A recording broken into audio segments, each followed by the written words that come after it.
Sports सच से cricket ground तक, white house से क्रेमलिन तक, जब किसी एक इंसान का बर्थडे इंटरनेशनल न्यूज बन जाए तो समझो कि सिर्फ गुड विशेस का गेम नहीं चल रहा, यहाँ कुछ और ही खेल है। सभी जगह बस एक ही नाम का ईगो चल रहा है, नरेंद्र दामोदर दास मोदी।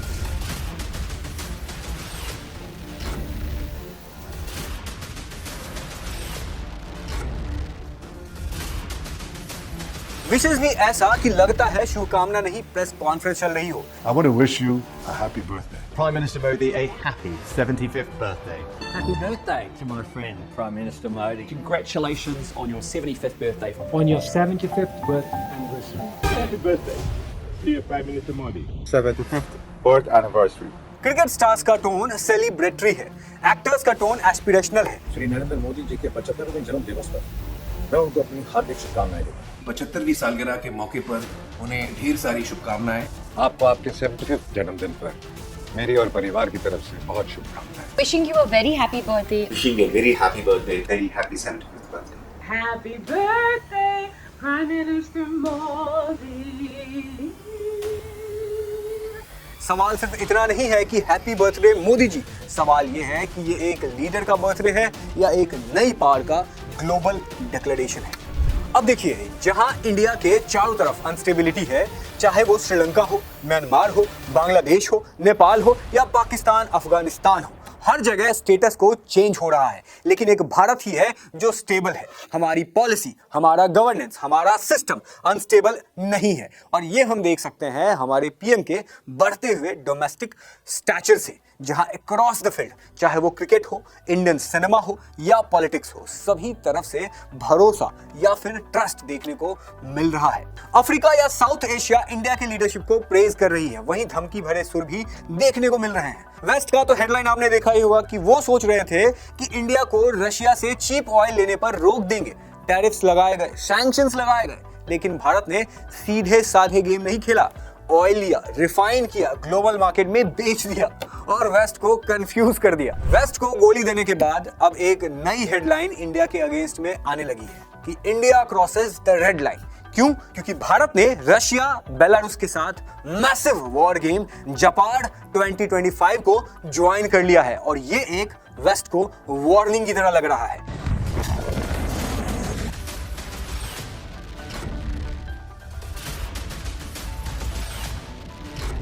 ये एक कोई छोटा मोटा ड्रिल नहीं है, 1 लाख से ज्यादा रशियन और बेलारूसियन सोल्जर्स हैं, 300 एयरक्राफ्ट, 200 से ज्यादा नेवल वेजल्स और डजन्स ऑफ एयरफील्ड्स हैं, और बीच में भारत के सिर्फ 65 फौजी, सिर्फ 65 पर सिग्नल 193 देशों को कि India is not afraid to stand where its interests are. Western media panic mode में है।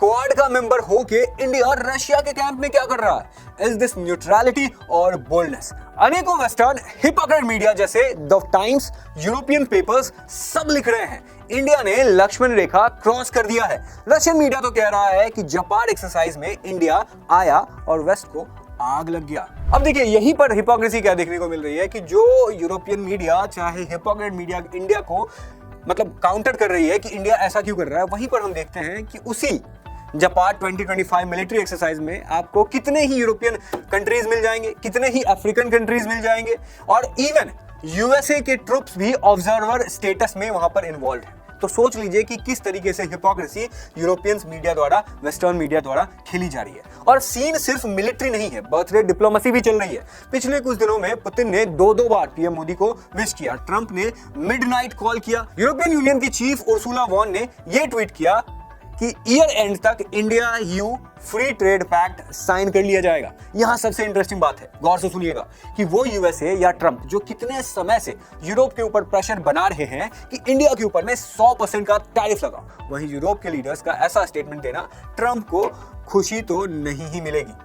और जब पुतिन खुद मिलिट्री फटीग्स में जापान 2025 विजिट करते हैं तो पूरी दुनिया को फ्लैशबैक आ जाता है। इस तरह का फ्लैशबैक आता है तो 2022 में जब यूक्रेन वॉर शुरू हुआ था तो उससे पहले भी रशिया ने इसी तरह का सेम ड्रिल किया था। मैसेज क्लियर है, we are ready for the next front. और उसी समय दुनिया देख रही है कि भारत अभी वहां प्रेजेंट है। वेस्ट के लिए ये एक शॉक थेरेपी है। सैंक्शंस, टैरिफ, लेक्चर्स कुछ काम नहीं आ रहा है। इंडिया अपनी सॉवरेन फॉरेन पॉलिसी को लेकर के हमेशा खड़ा था और खड़ा है। क्वाड में भी, ब्रिक्स में भी, रशिया ड्रिल्स में भी, मल्टी अलाइनमेंट 2.0। और सबसे बड़ी बात, पीएम मोदी का बर्थडे एक फोटो ऑप नहीं, एक पार ऑफ बन गया है। विशेष ट्विटर पर ट्रेंड नहीं कर रहे हैं, जियोपॉलिटिकल स्टेटमेंट्स बन रहे हैं। भारत एक साथ oil diplomacy, war game presence और ट्रेड नेगोशिएशंस हैंडल कर रहा है। और देखिए, भारत इकलौता ऐसा देश है ना जहां पर यूएसए के ट्रम्प भी विश करते हैं, रशिया के पुतिन भी विश करते हैं, यूरोपियन यूनियन के लोग भी विश करते हैं और अफ्रीकन देश भी विश करते हैं। अब देखिए, सवाल तो वेस्ट पूछेगा कि भारत ऐसा कर क्यों रहा है, तो ये भारत का रिप्लाई है ट्रम्प को और वेस्ट को। हमने देखा था जब यूएसए और ट्रम्प की तरफ से इंडिया को लेकर के हार्श स्टेटमेंट और हार्श स्टेप्स लिए जा रहे थे, तब इंडिया ने इसका जवाब एससीओ मीटिंग में जाकर दिया। फिर अभी जो इंडिया कर रहा है उसके पीछे का कारण अगेन ट्रम्प या यूएसए की मिलिट्री ही है। सीन कुछ ऐसा है, रिसेंटली अमेरिकन सोल्जर्स चितगोंग के शाह अमानत इंटरनेशनल एयरपोर्ट पर उतर गए हैं। ऑफिशियली बोल रहे हैं कि वो पैसिफिक एंजल 25 और टाइगर लाइटनिंग 25 नाम की ज्वाइंट एक्सरसाइजेस बांग्लादेश के साथ कर रहे हैं।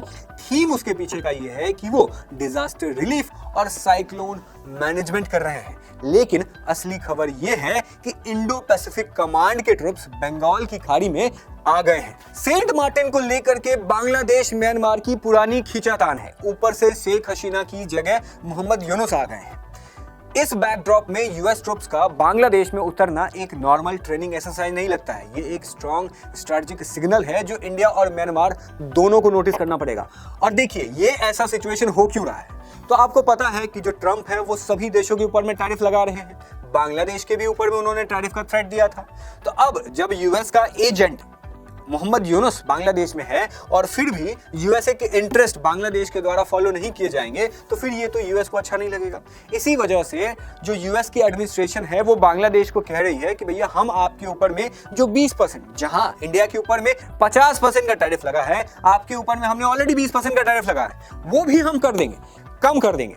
अब इसके जगह पे हमें चाहिए क्या, तो भाई सिंपल सा काम कह रहे हैं आपको, एगो मिलिट्री एक जो एस्टैब्लिशमेंट है ना, मिलिट्री जो एक मतलब जगह दे दी जहां पर हम अपना मिलिट्री डिप्लॉय कर पाए, ताकि यहां से हम जो है वो चाइना को काउंटर कर सके। क्योंकि चाइना को काउंटर करने के लिए इंडिया जो है वो हमारा आर्मी बनने को तैयार नहीं है, मतलब कौन बनने को तैयार नहीं है, तो कौन बनेगा कौन, बांग्लादेश, पाकिस्तान। तो वही बांग्लादेश और पाकिस्तान अब बन रही है। अब इमेजिन कीजिए अगर बांग्लादेश में यूएसए है तो इसका इंडिया को लेकर क्या दिक्कत है। तो अब इमेजिन कीजिए कि हमारे नॉर्थ ईस्ट से कुछ ही किलोमीटर दूर अमेरिकन फौज उतर चुकी है, और वो भी बांग्लादेश जैसे देश में जो कल तक हमारे साथ फ्रेंडली था। सवाल यह है कि क्या सिर्फ साइक्लोन रिलीफ ट्रेनिंग है या इंडो पैसिफिक चेस बोर्ड का next move. C-130J super Hercules से 92 यूएस सोल्जर्स चितगोंग के शाह अमानत एयरपोर्ट पर उतरे। पैसिफिक एंजल 25 और टाइगर लाइटनिंग 25 नाम के एक्सरसाइज चल रहे हैं। इंडो पैसिफिक कमांड के अंडर पहली बार इतनी बड़ी प्रेजेंस है। अब देखिए, ये पूरा एरिया चितगोंग से सेंट मार्टिन आइलैंड तक हमारे नॉर्थ ईस्ट के लाइफलाइन रूट्स और म्यांमार बॉर्डर के पास है। शेख हसीना ने जब यूएस को सेंट मार्टिन आइलैंड देने से मना किया था, तभी से पावर चेंज, और अब ये ट्रुप्स का सीक्वेंस साफ दिखाई दे रहा है कि पैटर्न भी वही है। पहले हेल्प का नाम पर एंट्री, फिर परमानेंट प्रेजेंस।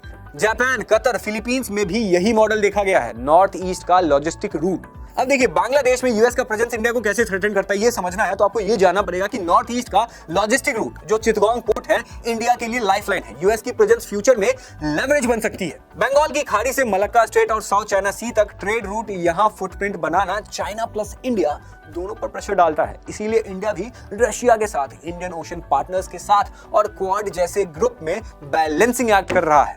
बांग्लादेश में यूएस सोल्जर्स का उतरना डिजास्टर रिलीफ की कहानी नहीं है, ये इंडो पैसिफिक चेस बोर्ड का अगला मूव है। अब देखिए, भारत को इस मूव को समझकर अपनी नेक्स्ट मूव तैयार करनी होगी, वरना हमारा नॉर्थ ईस्ट के दरवाजे पर कोई और पार अपना मोहरा बिठा देगा।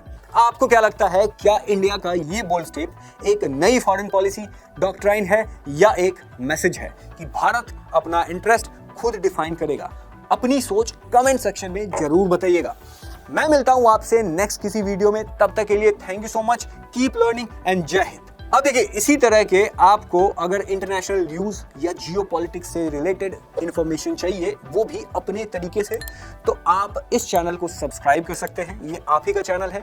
अगर आपको ये वीडियो पसंद आया तो अपने दोस्तों के साथ शेयर कीजिए, इस वीडियो को लाइक कीजिए, और फिर मिलते हैं ऐसे ही नेक्स्ट वीडियो।